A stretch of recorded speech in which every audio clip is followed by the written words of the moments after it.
মুখ্যমন্ত্রীর মতন মহিলা, সে বলছে শওকত মোল্লা আমার ডান হাত। আর তুমি সরকারি মিটিং এ কি বললে? এই তুই তো বোমা দিস। সে মিটিং আমিও ছিলাম, সেই মিটিং এ আমিও ছিলাম।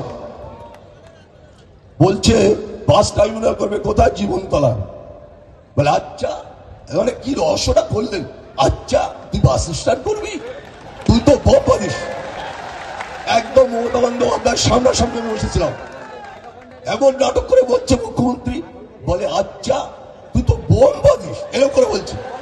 আর সে এবারে এসে বলছে শওকত মোল্লা আমার ডান হাত, আমার সিকিউরিটি না থাকলে আমি শওকত মোল্লা দেবো। 39 জন লেগে ঘুরে বেড়াচ্ছেন তো বাবা, ডাইনে সিকিউরিটি, বাঁয়ে সিকিউরিটি, মাথায় সিকিউরিটি, পিছনে সিকিউরিটি। কেন? ভাঙড়ের মানুষ ওনাকে মাচ্চর বলবে বলে সেজন্য সিকিউরিটি উনি ঘিরে নিয়েছে। বলে রাখে নিজের গাড়িতে নিজে বোম মেরেছে, মেরে সিকিউরিটি নেওয়া হয়েছে। আপনারা জানেন, আমি সেদিন সেই রাত্রি ফ্রেশ করে বলেছিলাম যে নিজের গাড়িতে নিজে বোম মেরে সিকিউরিটি বাড়ানোর জন্য চেষ্টা করেছে। সেটা সিকিউরিটি আছে 39 জন সিকিউরিটি ভদ্রলোকের। ভাবতে পারেন যে এই ধরনের একজন তোলাবাজ, এই ধরনের একজন মানুষ, ভাঙড়ের মানুষ কিন্তু ভাঙে তো মচকায় না, এটা জেনে রাখতে হবে শওকত মোল্লা, যে ভাঙড়ের মানুষ ভাঙে তো মচকায় না, এটা জেনে রাখতে হবে না। অভিষেক বন্দ্যোপাধ্যায় ব্যঙ্গ করেছেন। কি ব্যঙ্গ করেছেন? আজকে একজন ক্রিমিনালকে এখানে টিকিট দিয়েছেন, ওখান থেকে তুলে এনে ক্যানিং এ 1 ইঞ্চি উপকার করেননি, একটা গরিব মানুষের ঘর করে দেয়নি। অভিষেক বন্দ্যোপাধ্যায় জেনে রাখা উচিত যে তুমি ক্যানিং এ বলো না সেখানে 50,000 ঘর দেবো। আইএসএফ এর ক্যান্ডিডেটকে হারিয়ে তৃণমূলের ক্যান্ডিডেট যেতাম, সেখানে একটা মানুষের ঘর নেই। আজ বড় বড় কথা, ভাঙড়ে এসে পিসি আসছেন, উনি আসছেন, ওনার তো এই বাংলার যত বড় বড় নেতা সবাই ভাঙড়ে এসছে। কেন?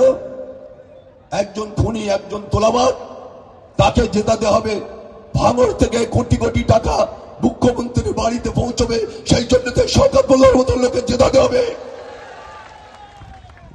এখান থেকে আমি 6 মাস জেলে ছিলাম। আপনারা দেখেছেন ভাঙড়ের মানুষ, আপনারা সবাই জানেন, ওয়েটল্যান্ড বিক্রি হয়ে গেছে 600 বিঘে, খাই জমি বিক্রি হয়ে গেছে 600 বিঘে।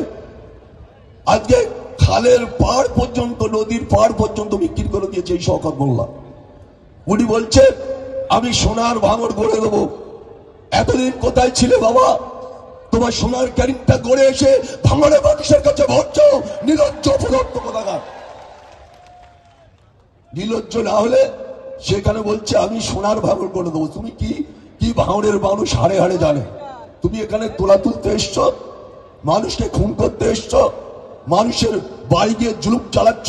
তোমার আর কি দরকার আছে বাবা? তুমি তো অনেক কিছু করেছো। এখন যেভাবে ভাঙড় না চাই মুখ্যমন্ত্রী আর অভিষেক ব্যানার্জি, তাতে চুরি করতে হলেও করতে হবে, ভূত দখল করতে হলেও করতে হবে। শওকত মোল্লাকে এবারে ভাঙড় থেকে চাই আমরা।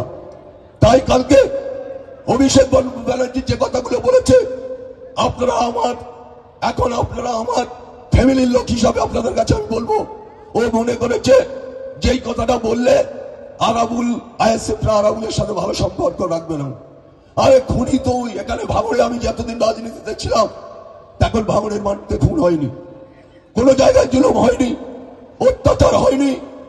আর এই 2.5 বছরে প্রতিটা অঞ্চলে অঞ্চলে সন্ত্রাস করেছে। আপনারা তো চালতাবিলের অনেক মানুষ আছেন, কালকে যে বোমবার দিকে কয়েকজন মারা গেছে, সেই ওইদুল কালকে ধরা পড়েছে। আপনারা দেখেছেন তো, তার মার হয়েছে, শুধু পেটা হয়েছে।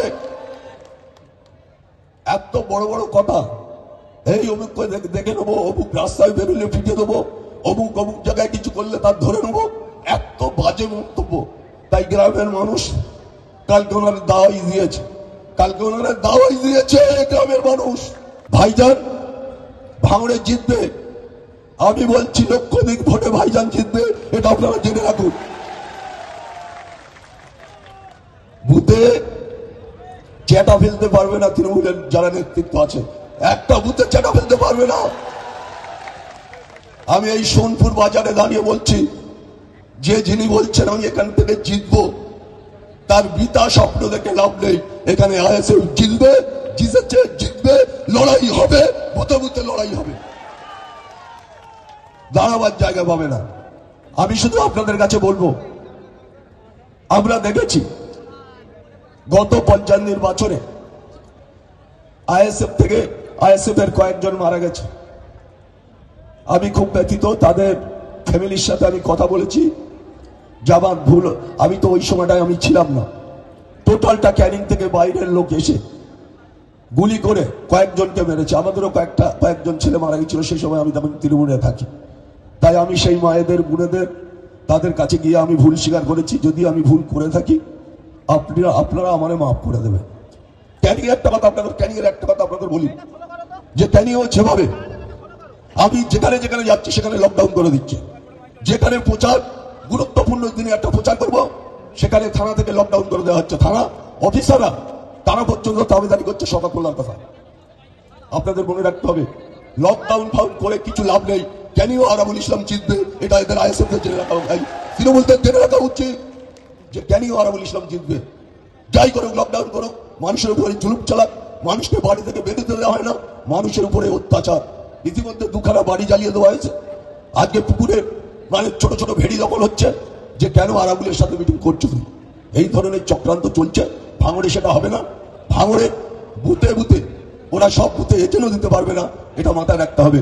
তাই আগামী 29 তারিখ আসছে দিন, সকাল সকাল ভোট দিন, মা বোনেদের বলে দিন খাম চিহ্নে ভোট দিন। খেলা হবে তো? ঠিক আছে, খেলা হবে, আমরা খেলায় তৈরি আছি। আর যিনি খেলবে বলেছেন তিনি কিন্তু মাঠে আসেন না, তিনি বড় বড় কথা বলে। প্রথম শুরু করেছিলেন উনি, এখন আর খেলা হবে কথাটা বলে না। মাননীয় এখন আর খেলা হবে কথাটা বলে না, যেহেতু খেলা হবে কথাটা আমরা বলছি। কেন? আরে ওরা তো জিততে আছে আর আমরা তো জিতিনি, তাহলে আমরা খেলা হবে কথাটা বলবো। সেই জন্য উনি খেলা হবে কথাটা আর বলেন না।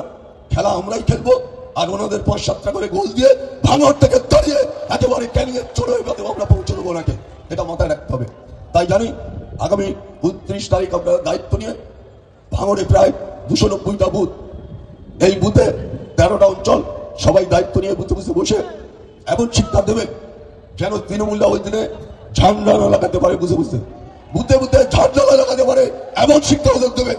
তাই সবাইকে শুভেচ্ছা, অভিনন্দন, ভালোবাসা জানিয়ে আমি আমার ছোট বক্তব্য শেষ করলাম।